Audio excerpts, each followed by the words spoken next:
Yeah, so today we'll be discussing about Caesarean section counseling. Hello, doctor, can you hear me? Yes, doctor, I can hear you. Yeah. Thank you. So Caesarean section counseling. So apparently we've discussed about the introduction to counseling in previous lessons. So today we'll just do, I won't go through the introduction and everything.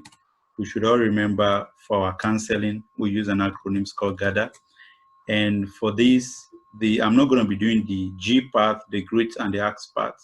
We've discussed it. We are just going to start from the tell part. So if you are just joining us today, for those that will be watching this video subsequently, you can always go through introduction to counseling to know what to ask under your G and the A part under Caesarean session. Okay, so we're just going to start from the tell part, and the T means tell. Okay, T means tell.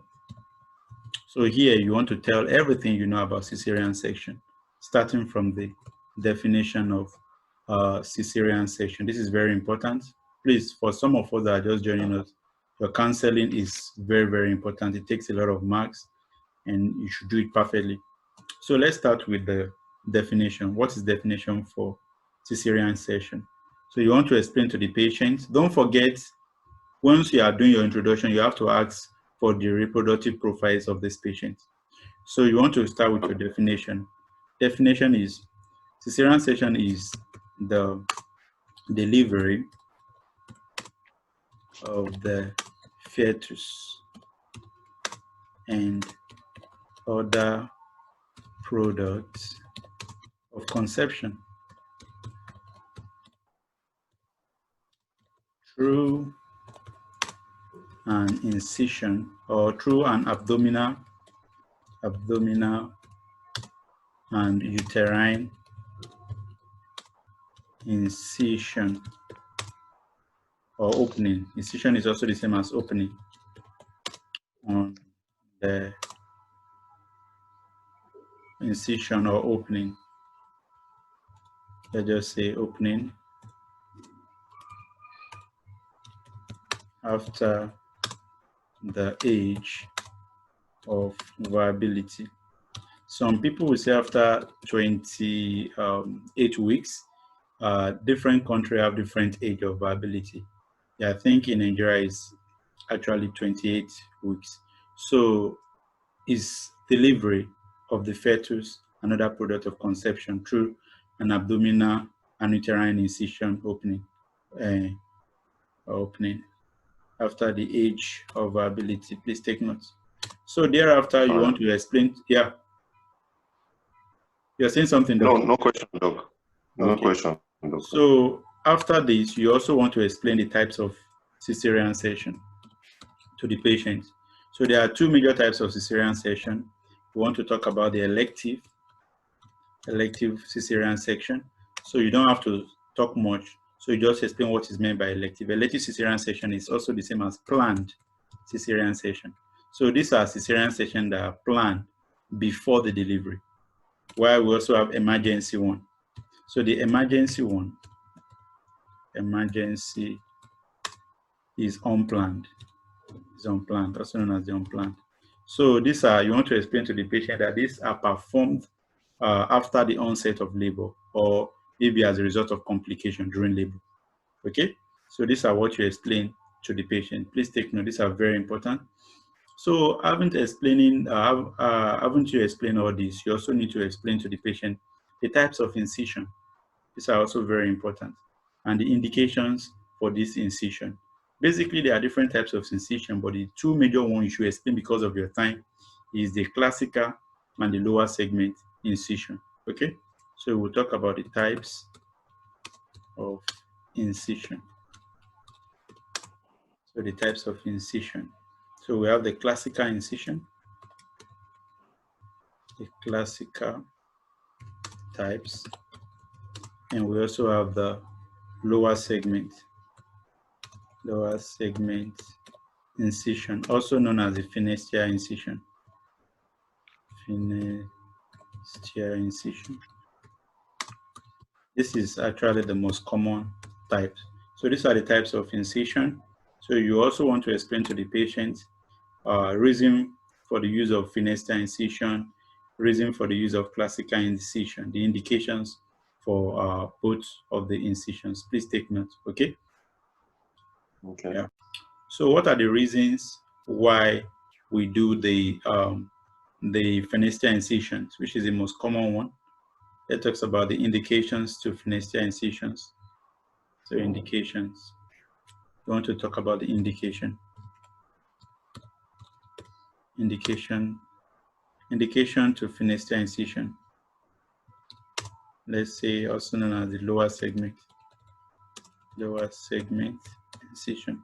So one of the main indication is, this is actually the most common one, and is you have to explain to the patient that this is an incision that is made like 2 to 3 centimeters above the pubic symphysis. So this is the incision, and the reason why people make this incision is because of the good cosmetic outcome.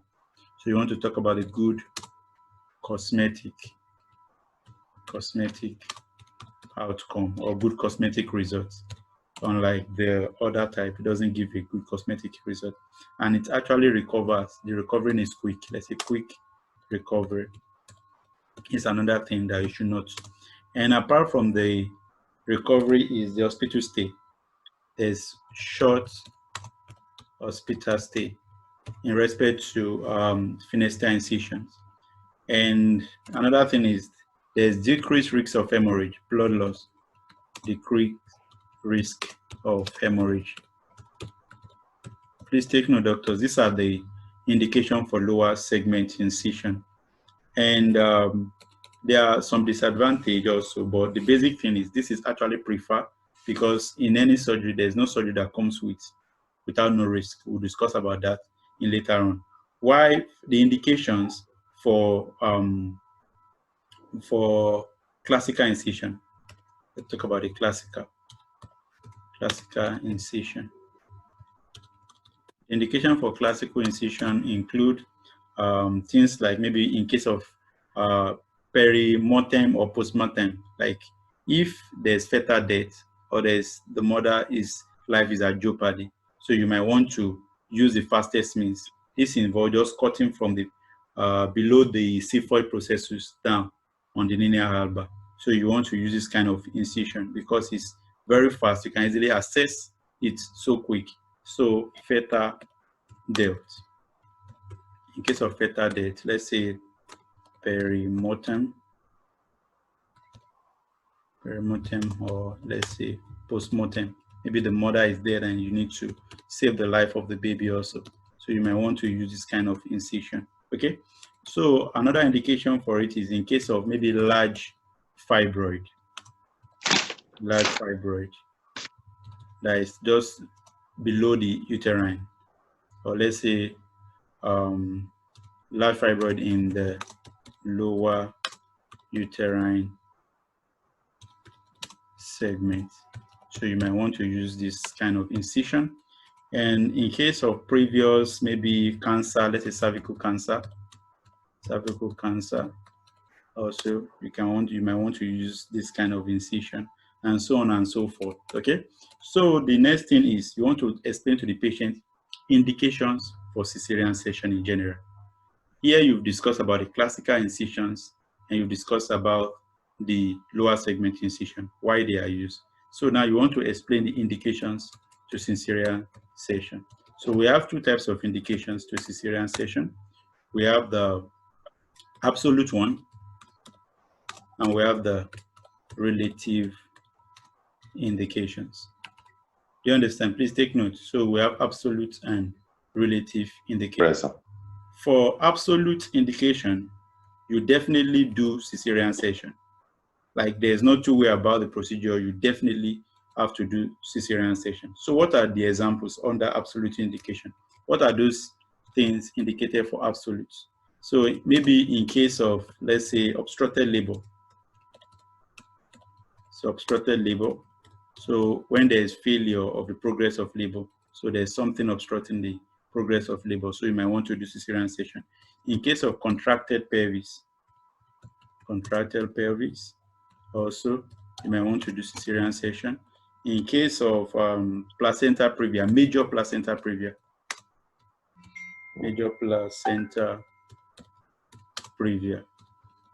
you may want to do cesarean section. In case of maybe two previous cesarean section scar, maybe two previous C-section scar. So this might be indicated for it also. And apart from that, in case of a woman that is prevented with previous uterine rupture, previous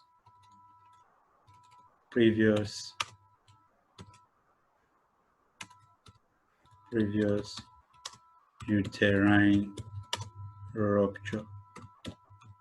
Okay, so these are the indication for it. There are others, but this is enough. Please take note. You don't have much time, so you need to be as brief as you can. In case of Strassman operation is more like is more like a plastic surgery on the uterus. So somebody who has history of, let's say, Strassman operation.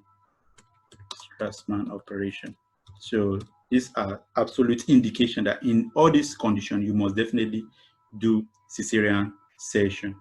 In case of some certain previous corneal resections of the ectopic gestation, you may also want to do it. Those are absolutes. So let's talk about the relative indications to cesarean sections. What are the relative indications? So relative, we are going to divide relative into two. We have those for the fetal and those for the maternal. Are you with me, doctor, please? Are you getting what I'm saying? Yes, doc, I can hear you, sir. All right. So for those for the fetal, we talk about the things like cephalopelvic disproportion. Things like cephalopelvic disproportion. Things like, doctors, do you remember anyone? Can you give me an example of any other one? Of fetal indications that can affect the fetal that are in relative. Things like cord prolapse, doctor. Cord prolapse. Yes. Cord prolapse.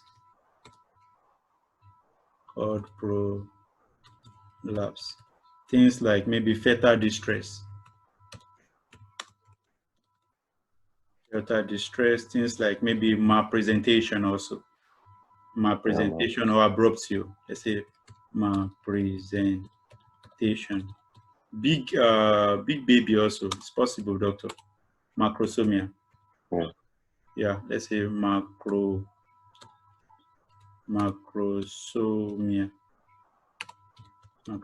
baby, big baby.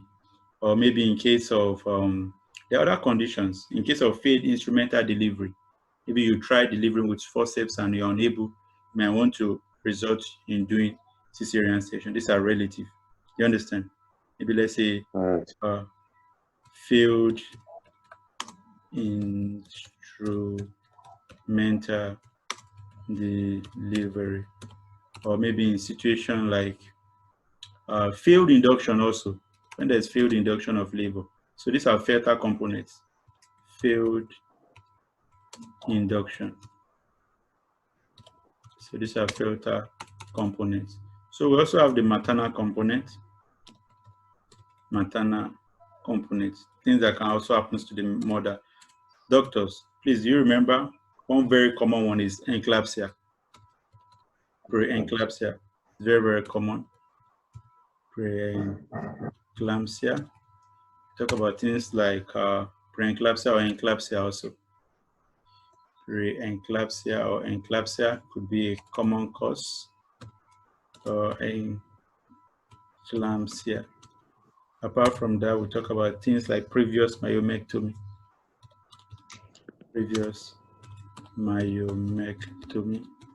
Somebody who has done myomectomy, who has removed the fibroid for fibroidectomy, can also have.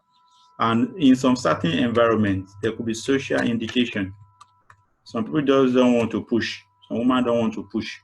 So they may feel like, they just deliver like by cesarean section. Or they are scared, so they may want to just like, yeah. So apart from that, in case of maternal disease, certain maternal disease, So maybe some conditions, things like even cancer of the cervix. So when somebody is having cancer of the cervix.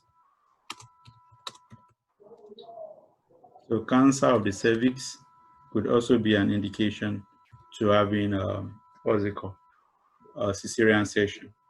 You understand, doctor? Doctor, are you with me, please? Yes, doctor, I can hear you. Yeah. So these are some of the things you explain to the patient. And apart from the explanation, also, another thing you also want to talk is complications. The complications are Okay. very, very important. So what are those things that might happen or that might result as a result of this whole thing, as a result of cesarean section? So another Yeah. important point is complications.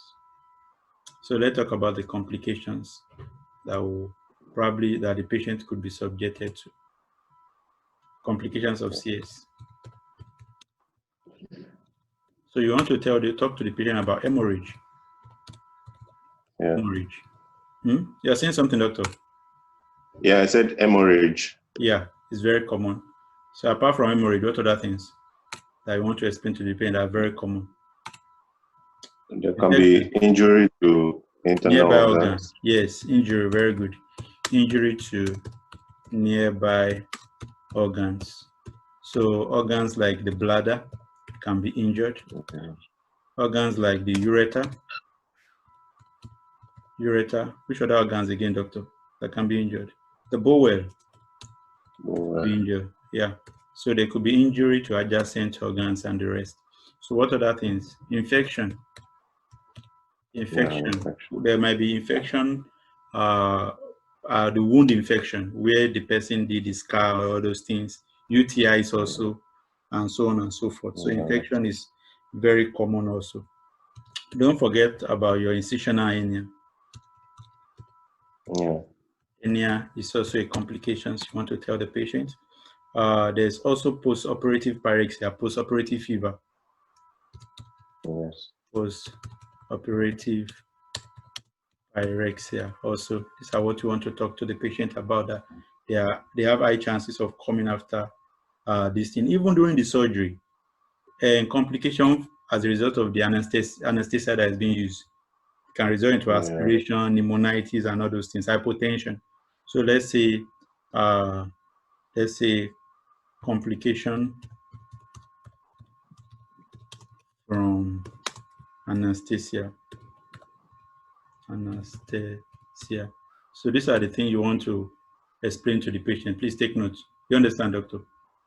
So after Yes, explaining doctor. this is enough. This is enough on the complications. So another thing you want to tell the patient, you want to actually assure the patient. Don't forget, it's very important for you to assure the patient. You empathize with the patient, and you also explain to the patient about the post-operative care. The patient is unsafe and there are some post-operative management that's available, that the patient is in the best hospital. Your empathy is very important when you are counseling. So the next thing you want to talk about is post-operative care. Post-operative care. You understand? So what are those post-operative care you want to tell? You want to tell the patient that immediately after the operation, you give things like nail per house, Okay. nail per house. So you give the patient for 24 hours or so. Giving the patient also you want to adequately rehydrate the patient. Adequate Mhm. rehydration. You want to rehydrate the patient. You want to what else? Analgesics. Yes, you want to relieve pain. So Yeah. pain reliever. So mostly they use pentidine, right? Pentidine, if I'm correct.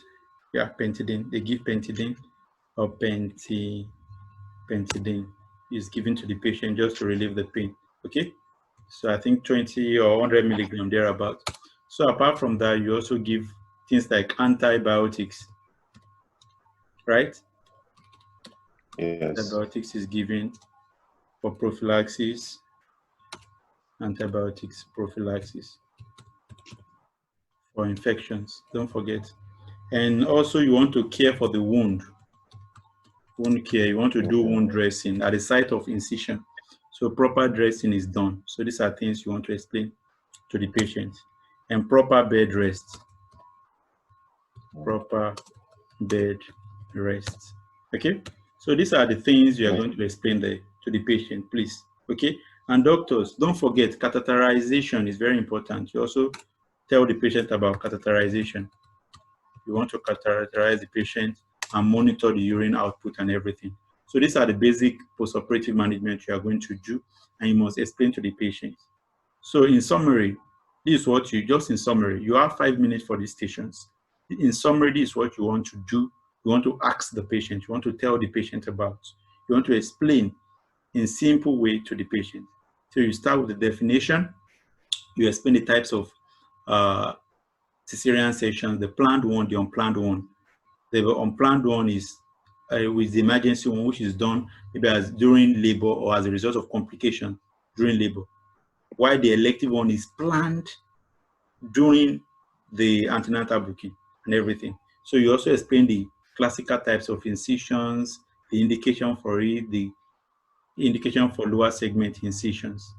And you also explain the general indication for Caesarean section, the absolute one, the relative one, and the complications. And please, very important, you also have to tell the patient about interpregnancy interval.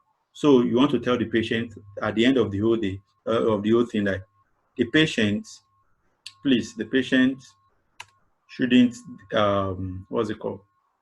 Should wait for, let's just say interpregnancy. Interpregnancy interval is what? Is 2 years before another pregnancy. And you also want to tell the patient immediately after the patient is in another pregnancy, the patient should book early booking for antenatal in a tertiary hospital. So early booking in let's say tertiary centers. Please take note of this. This is what you want to explain to the patient. And you empathize. Don't forget, you do your, we are done with the T. You show you help the patient make all these decisions, what to do regarding the cesarean section. You empathize with the patient and you ask the patient, very important, do you understand everything I've explained? Does the patient have any question for you? Doctor, do you understand or do you have any question for me regarding what you've done? Yes, doctor. Doctor, I have a question. All right.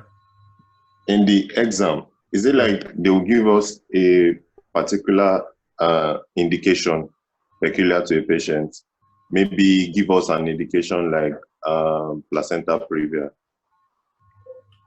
You mean we have to talk about all the indications? You have to talk about the indications. You yourself, you have to explain the absolute, you have to explain to the patient. You understand? Hello? It depends on the way the question comes. If there's a question like this woman is coming, is having obstructed labor, and you have to counsel her regarding cesarean section. So you have to explain the indications. These are the reason why we do it. Absolute. There's nothing you have to just do cesarean section. There's nothing we can do. This did to explain to the patient. Do you understand? It's not that they are going to give you like placenta previa. Do you understand? You have to explain it. Even despite you know that this patient is having, let's say, cesarean, is having a placenta previa, or maybe she has done strasman operation, for example, still, you still have to explain the whole thing to the patient. I don't know if I'm making sense, doctor. Do you understand? Hello? Hello, doctor? Hello? Hello? I don't know what's going on. I think the network. All right, but I think that's the end for cesarean section doing summary.